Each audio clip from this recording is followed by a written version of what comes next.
مرد کو جیسے کہ یہ بدنام کیا جاتا ہے کہ 4 شادیاں ہیں، ہوس کے لیے ان کے یہاں یہ سارے راستے ہیں. مردوں کو 4 شادی کی جو اجازت اسلام نے دی ہے تو کیا یہ واجب ہے؟ واجب تو نہیں ہے. واجب ہے کہ مینڈیٹری نہیں ہے کہ تو جا کر کے 4 کرے ہر مرد، اور ہر مسلمان 4 کیا ہوتا تو بیچارے تم کہاں رہتے. یہ تو جواز کا دروازہ ہے. صحیح. کیونکہ پیدائش کے اعتبار سے اور تعداد کے اعتبار سے دیکھا گیا ہے تو مردوں سے تعداد میں عورتیں زیادہ ہیں. صحیح. اور پھر یہ بہت سارے مرد وہ ہیں جو معذور ہیں، شادیاں نہیں ہوئی ہیں، تو ان کے مقابل میں جو عورتیں بچ جاتی ہیں ان کو گندگیوں میں جانے سے بچانے کے لیے کیا یہ بہتر نہیں ہے کہ ایک عورت تمہاری اور بیوی بن کر کے زندگی گزار رہی ہو تو دوسری ایک عورت کو زنا کے اڈے پر کیوں چھوڑا جائے؟ اس کو بھی تم ملکہ بنا کر کے رکھ سکتے ہو. کیا بات ہے مفتی صاحب. تو یہ تو حقوق دینے کے لیے اسلام نے یہ راستہ رکھا ہے، سبحان اللہ. نہ کہ ہوس کے لیے.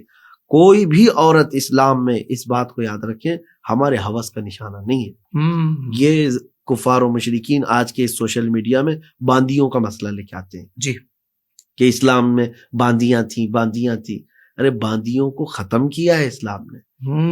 یہ جو رواج چلتا رہا چونکہ اس دور میں غلام کے خرید و فروخت اور باندیوں کے رکھنے کا مزاج تھا. جی پوری دنیا کا یہ سسٹم تھا، یہ نہیں ہے کہ صرف اسلام کا تھا، پوری دنیا میں یہ سب چل رہا تھا. تو لیکن اسلام میں آپ دیکھیں جرم آپ سے ہوا ہے، آپ کو کہا گیا غلام آزاد کرو، باندی آزاد کرو. تو یہ آزاد کرنے کے جو معاملات کیوں رکھے گئے کہ یہ غلامی کی زنجیروں سے انسانوں کو آزاد کر دیا جائے. کیونکہ بہت ساری چیزوں کو اسلام نے گریجولی حضور ختم کیا ہے، اچانک سے ختم نہیں کیا. اچانک نہیں، اسٹیپ بائی اسٹیپ. جی اسٹیپ بائی اسٹیپ. اور اس کے علاوہ دوسری بات یہ بھی ہے کہ کسی باندی کو اگر لا کر کے کسی مرد کے حوالے دیا جائے تو اس طوائف کے اڈے سے تو بہتر ہے کہ وہ ایک مرد کی کفالت میں رہ رہی ہے اور اس سے وہ نکاح کر کے رکھنا چاہے کوئی بھی مرد تو اس کی ملکہ بن کر کے رہ رہی ہے. واہ واہ.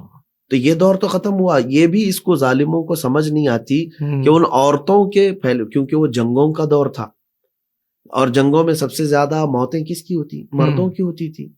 اور جب اتنی فوج لاکھوں کی تعداد میں مر رہے ہوں تو ان کی جو بچی ہوئی بیوائیں ہیں وہ کہاں جائیں گی؟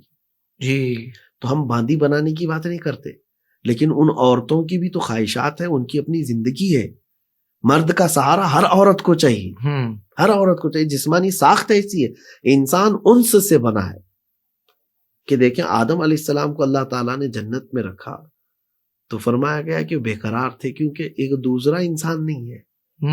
نعمتیں تو جنت میں بہت ہیں، بے شمار نعمتیں. تو انسان کو یہ کسی سے انسیت ہے کہ کوئی اور انسان چاہیے. مدنی الطبع کہتے ہیں اس کو کہ جنگلی نہیں ہے انسان.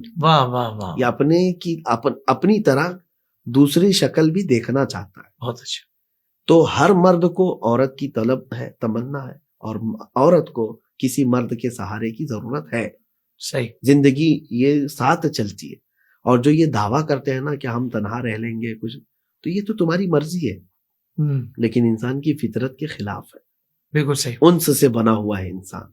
اب چلے میں اس بات کو کمپلیٹ کر دیتا ہوں، مکمل کر دیتا ہوں کہ عورتوں کے حقوق کے سلسلے میں جس طرح کی بلند بانگ دعوے کرتے ہوئے اسلام پر یہ الزام لگاتے ہیں کہ باندیوں کا اور 4 بیویوں کا، میں نے آپ کو بتایا یہ ان عورتوں کو ان بڑے تباہیوں سے بچانے کے لیے جہاں وہ جسم فروشی کے عام دھندے پر چلی جائے اور اپنا گھر چلانے کے لیے جسم بیچنے پر مجبور ہو جائے، اس سے بہتر ہے بلکہ ضروری ہے کہ اس وبا سے عورتوں کو بچانے کے لیے اسلام نے یہ دروازہ رکھا. اس کو ان ظالموں نے وحشی پن اور ہوس پرست کا نام دے کر کے اسلام کو ٹارگٹ کرنے کی کوشش کی ہے. اب آگے بڑھتے ہیں کہ کیا اسلام نے یہ اجازت دی ہے، دروازہ کھلا رکھا ہے، عورت کے حقوق کی تلفی کی ہے یا اس کا نقصان؟ بلکہ قرآن میں تو صاف رب تعالیٰ نے فرمایا ان خفتم اللہ تعدلوا فواحدۃ، اگر تم عدل نہیں کر سکتے 2 کے درمیان، دوسری کی سوچنا بھی مت، پھر فواحدۃ، پھر ایک ہی ہے. اللہ اکبر. تو یہ 4 کے والے جو الزامات ہیں نا وہ تو ہر مرد کو یہاں قرآن پر اگر عمل کرنا ہے تو خالی یہ نہ دیکھے کہ 4 کی اجازت ہے، یہ بھی دیکھے کہ عدل دونوں میں کیا برابری رکھ سکتا ہے، اور اگر نہیں رکھ سکتا تو پھر ایک پر صحیح. مرد کو جو بھی دوسری تیسری چوتھی کے جو معاملات لے کر کے چلتے ہیں کچھ لوگ، ان کو بھی میں یہ پیغام دینا چاہتا ہوں، جس طرح کے کپڑے اس کو پہنا رہے اس کو پہنانا ضروری ہے. جتنے دن ان کے ساتھ رہ رہے اتنے دن، جہاں تم اس کو لے جا رہے وہاں اس کو لے کر جاؤ برابری کے، ورنہ حقوق العباد میں گرفتار ہو جاؤ گے. اللہ اکبر. حقوق العباد میں گرفتار ہو جاؤ گے. عدل مساوات ضروری ہے.